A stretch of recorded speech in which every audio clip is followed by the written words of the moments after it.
வையகம் வாழ்க வளமுடன். இறையருளும் குருவருளும் துணை புரியட்டும்.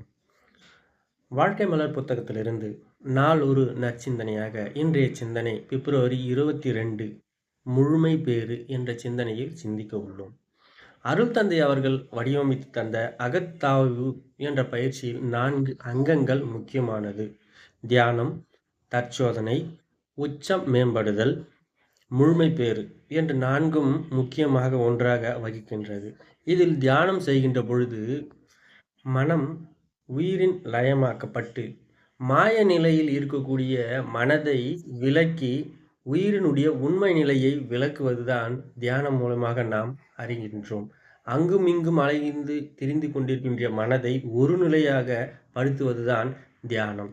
அடுத்த நிலையாக தற்சோதனையை நாம் செய்கின்ற பொழுது குற்றங்களை அறிந்து பழக்கத்திற்கும் விளக்கத்திற்கும் மனிதன் மாட்டி சிக்கி தவிக்கின்றான் என்ற நிலையை விளங்கி கொண்டு உண்மையாக குழப்பங்கள் இல்லாத நாம் நிலையாக ஏற்படுத்தி கொள்ளக்கூடிய ஒரு நிலைதான் தற்சோதனையாகும்.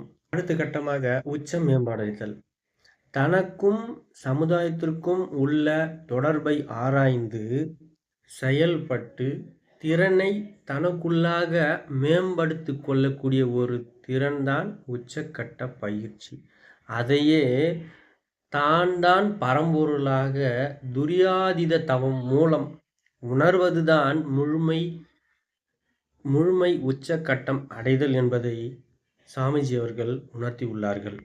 கடைசியாக எப்பொழுதுமே பரம்பொருள் நிலையாக இருந்து தாமே ஒரு பரம்பொருளாக முழுமையாக யாருக்கும் எந்த ஒரு துன்பமும் அளிக்காத ஒரு நிலையை ஏற்படுத்தி கொண்டு ஆன்மீக நிலையோடு ஏற்படுத்தி கொள்வதுதான் முழுமை நிலை, முழுமை பேறு என்பதாகும்.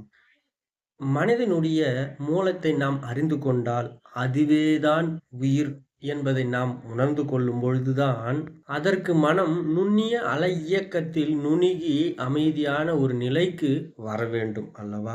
அதை நுண்ணிய நிலைக்கு வர வேண்டுமாகத்தான் நாம் குண்டலினி யோகத்தை அருள் தந்தை அவர்கள் அளித்துள்ள அத்தனை பயிற்சிகளிலும் நாம் அறிவின் நுண்மையான நிலையை அறிவதற்கும் முழுமை பேர் அடைவதற்கும் மிக அவசியமாகவும் முக்கியமாகவும் அமைந்துள்ளது. அதற்கு முக்கியமானது அறநெறியும் இறையுணர்வும் தான் மிகவும் முக்கியமாக ஒன்றாகும்.